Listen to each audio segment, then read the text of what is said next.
नमस्कार दोस्तों, आप सभी का स्वागत है आपके अपने चैनल द क्रिप्टो बीच पर। उम्मीद करता हूं आप सभी अच्छे होंगे। दोस्तों, बिटकॉइन फिर से एक बार $50,000 पे पहुंच चुका है। मार्केट में लगभग 2% 2.5% के डाउनफॉल के साथ 50,700 के आसपास जो है ये करेंटली ट्रेड कर रहा है। इथेरियम जो है 3,000 के नीचे आ चुका है, $2,900 पे ट्रेड कर रहा है इस टाइम पे।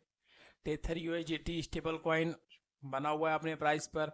हाँ, बीएनबी में एक जंप देखने को मिली है 5% की ऑलमोस्ट। बीएनबी जो है $375 पे ट्रेड कर रहा है और बीएनबी के जो होल्डर्स हैं, स्टेकर्स हैं, वो इसमें एयर ड्रॉप की भी एक्सपेक्टेशन कर रहे हैं डेवलपर्स की तरफ से बीएनबी की कम्युनिटी को।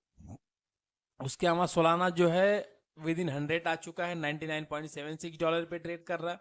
XRP 0.53 और कार्डानो यानी कि एडा 0.57, एवेक्स 35.59 और ट्रॉन जो है 0.1379। डॉग कॉइन जो है 0.084। ये एक चेंज है कि डॉग कॉइन जो है टॉप 10 से बाहर निकल चुका है और कल की डेट तक डॉग कॉइन जो था वो टॉप 10 के अंदर में था, 9-10th रैंक पे था, लेकिन उसका मार्केट कैप गिरने की वजह से मार्केट कैप में वो 11th रैंक पे जा चुका है। अभी थोड़ी सी हम लोग बात करते हैं मार्केट की डेली एक्टिविटीज के ऊपर, मार्केट के डेली न्यूज के ऊपर। तो सबसे पहले हम लोग देख लेते हैं कि मार्केट में ट्रेंडिंग क्या है पिछले 24 घंटे में सबसे ज़्यादा। तो उसमें डायमेंशन टोकन जो है नंबर 1 ट्रेंडिंग चल रहा है। नंबर 1 ट्रेंडिंग में सबसे ज़्यादा सर्च किया जाने वाला टोकन है। सेकेंड रैंक पे चकनोरिस है और थर्ड पे ऑर्चिड। फोर्थ रैंक पे पेंगोलिन सर्च किया गया है सबसे ज़्यादा और फिफ्थ रैंक पे स्टार्कनेट, जैस्मी, मूनबीम और रिजर्व राइट्स, मीनू और सिंगुलैरिटी एनईटी, जो टॉप 10 ट्रेंडिंग टोकन है मार्केट के। और टॉप बिगेस्ट गेनर में आप आज एक सरप्राइजिंग देखने को मिल रहा है। नंबर 1 पे जो चल रहा है यूनिस्वैप। यूनिस्वैप जो कि आपको भी पता है इथेरियम नेटवर्क का अपना डिसेंट्रलाइज एक्सचेंज है। यहाँ पे आप स्वैपिंग यूनिस्वैप पे अलग अलग टोकन जो है इथेरियम चेन के आप स्वैप कर सकते हैं। यूनिस्वैप के प्राइस में लगभग 11.83 का 83 पे चल रहा है और 60.39 का ग्रोथ देखने को मिल रहा है।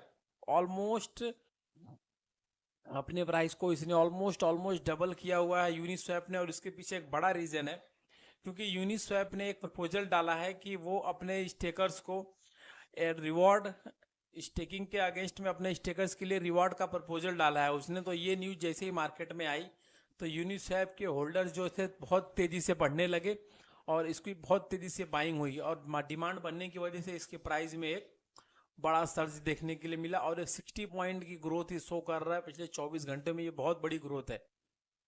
उसके अलावा सिया कॉइन यानी कि एससी जो है ये 23.25% की ग्रोथ के साथ सेकेंड रैंक पे चल रहा है बिगेस्ट गेनर्स में।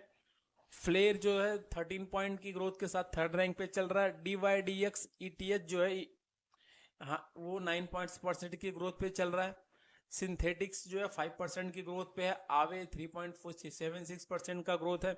नियर जो है 2% की ग्रोथ के साथ 7th रैंक पे बना हुआ है।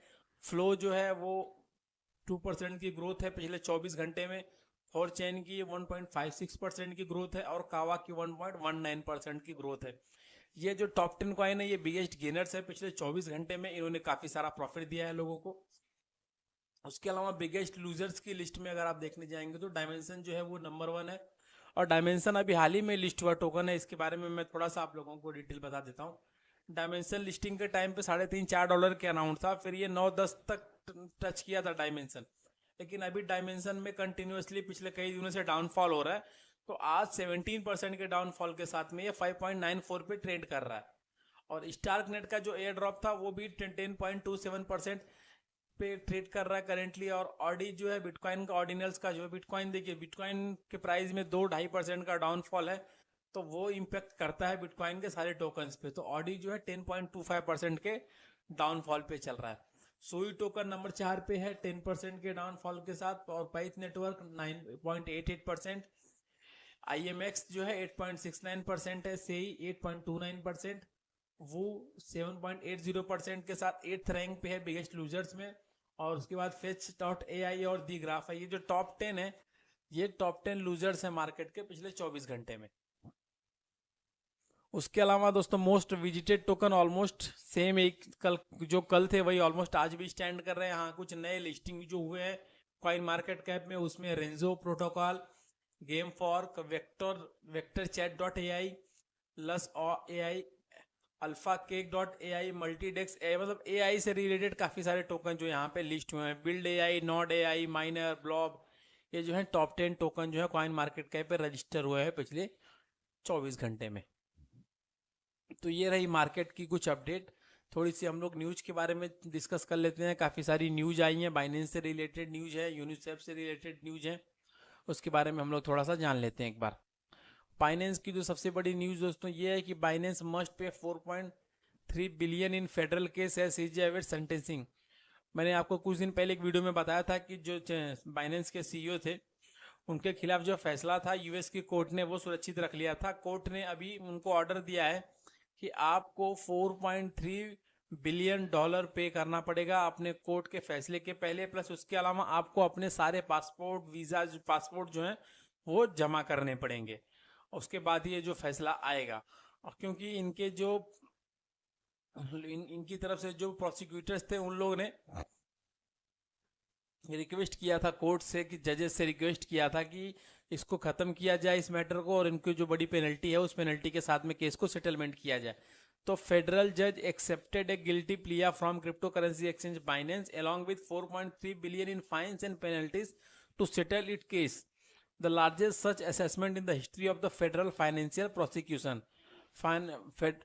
ये जो है हिस्ट्री में सबसे बड़ा ऐसा केस है जहां पे इतने बड़े अमाउंट के साथ सेटलमेंट किया जा रहा है। फेडरल जज Richard Jones approved the deal which includes a criminal fine of 1.8 million. इस डील को फेडरल जज जो है रिचर्ड जोन्स ने अप्रूव किया क्योंकि इन्हीं की तरफ से डिमांड की गई थी इस केस को सेटल करने की। उसमें 1.8 मिलियन का फाइन है, plus forfeiture amount 2.5 million for financial penalty to failing perform required due diligence in delivering it services late Friday. इन्होंने इस शुक्रवार को फैसला दिया कि ये सर्विसेज जो कमिटमेंट थी उसको नहीं इन्होंने फुलफिल किया, उसको फॉलो किया, गाइडलाइंस को फॉलो नहीं किया। इसके लिए 2.5 मिलियन की फाइनेंशियल पेनल्टी प्लस 1.8 मिलियन की क्रिमिनल पेनल्टी जो है इनको लगाई गई, due in part to Binance failure to implement an effective AML programme. अब देखिए एंटी मनी लॉन्ड्रिंग का सिस्टम भी इन्होंने प्रॉपर तरीके से नहीं है अपने यहाँ पे अप्लाई किया हुआ था अपने एक्सचेंज के ऊपर। तो इन सारी चीज़ों को लेकर यूएस कोर्ट ने अपना फैसला दिया कि ये पेनल्टी के थ्रू वो लोग सेटलमेंट कर रहे हैं, लेकिन जो फैसला है वो अभी आना बाकी है कि उनको सज़ा क्या हुई है, उस चीज़ों के ऊपर अभी फाइनल डिसीजन कोर्ट का आना बाकी है। उसके अलावा नाइजीरिया से न्यूज़ है, Nigeria blocks access to Coinbase, Binance and Kraken as naira falls to record loose.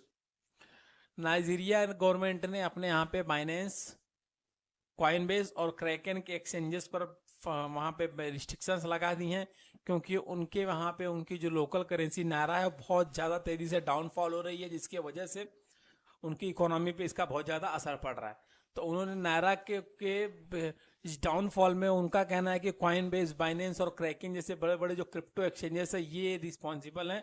तो इसके लिए उन्होंने इनके ऊपर बहुत सारे रिस्ट्रिक्शन लगा दी हैं नाइजीरिया की गवर्नमेंट ने। आप यहाँ पे देख भी सकते हैं, Binance facing regulatory show down in many countries and causing disruptions in the currency market should not be allowed to dictate the value of the naira not on its crypto exchange platform। देखिए Binance पे जो है नायरा का जो pair है USDT के साथ में, उसके प्राइस में काफ़ी ज़्यादा डाउनफॉल है। नायरा से आप USDT परचेज करने जाएंगे तो आपको नायरा का जो अमाउंट है वो ज़्यादा पे करना पड़ेगा। इसके लिए इनके प्राइस में डाउनफॉल हो रहा है। नायरा अपने ऑल टाइम लो पे चला गया है एज कंपेयर टू USDT। उसके अलावा अभी मैंने यूनिस्वैप का आपको बताया था थोड़ा देर पहले ही अपने वीडियो में कि यूनिस्वैप में भी कुछ अपडेट है, इंपॉर्टेंट अपडेट थी यूनिस्वैप में कि यूनिस्वैप के डेवलपर्स ने स्टेकिंग प्रपोजल, यहाँ पे आप लोग देख सकते हैं, Uniswap token surges on staking to reward proposal. Staking reward का प्रपोजल आने के बाद इसके प्राइस में एक लंबा सर्ज जो देखने के लिए मिल रहा है यूनिस्वैप के। फिर उसके बाद एक न्यूज है दोस्तों, जस्टिन सुन जो कि ट्रॉन के मालिक हैं, ट्रॉन के ओनर हैं, ट्रॉन ब्लॉकचेन के, उन्होंने इथेरियम परचेस किया ऑलमोस्ट 435 मिलियन का इन लास्ट 12 डेज, पिछले 12 दिनों में उन्होंने $435 मिलियन का जो है इथेरियम परचेस किया हुआ है। तो ये आने वाले टाइम में एक बुलरन के संकेत हैं। यहाँ पे आप लोग देख सकते हैं, Tron founder Justin Sun, one of the notable names of the crypto currency industry with his investment and settlement statements has been talked about his Ethereum moves lately. At this point, Sun, who has purchased Ethereum many times, may have purchased ETH again. According to the Look on Chain post, the wallet thought to belong to Justin Sun purchased 18,616 ETH worth 54.57 million from Binance. Look on Chain added that this wallet purchased 1,51,196 ETH worth 455 million at the average price of 2879 in last 12 days. मतलब continuously buying हो रही है Justin के address पे Ethereum की। तो ये आने वाले टाइम में एक बुलरन के संकेत हैं, इनके पास होल्डिंग इसकी कंटिन्यूसली बढ़ती जा रही है। तो ये अगर ये इसमें इन्वेस्टमेंट कर रहे हैं, परचेस कर रहे हैं इथेरियम को, तो आने वाले टाइम में इसका फ्यूचर बहुत स्ट्रांग है। उसके अलावा दोस्तों लास्ट में जाते जाते हम लोग थोड़ी सी MMIT के ऊपर डिस्कस करते हैं। MMIT का प्राइस मैं पिछले 3, 4, 6, 7 दिनों से कंटिन्यूसली अपने ही उसी सिस्टम पे बना हुआ है। उसमें बहुत ज़्यादा ना ग्रोथ है ना बहुत ज़्यादा डाउनफॉल है। Market cap as it is चल रहा, वॉल्यूम में 3.45% का डाउनफॉल है, और उम्मीद है कि जल्दी ही इसके प्राइस में अपने ग्रोथ देखने के लिए मिल सकती है। तो फिलहाल के लिए दोस्तों इस वीडियो में इतना ही। वीडियो को लाइक जरूर करें, और अगली वीडियो में मैं आप लोगों को कुछ डिस्कशन बताने वाला हूँ कि कौन कौन से ऐसे टॉप क्रिप्टो टोकन है जो इस बुल रन में आपको अपने पास होल्डिंग में रखने चाहिए। प्लस उसके अलावा हम लोग एक वीडियो में जल्द ही मिलते हैं कि कौन से ऐसे टोकन हैं जो आप लॉन्ग टर्म के लिए होल्ड करके रखेंगे तो वो आपको लॉन्ग टर्म बेनिफिट दे सकते हैं। तो दोस्तों फिलहाल के लिए इस वीडियो में इतना ही। वीडियो को लाइक कीजिए, चैनल को सब्सक्राइब कीजिए। धन्यवाद।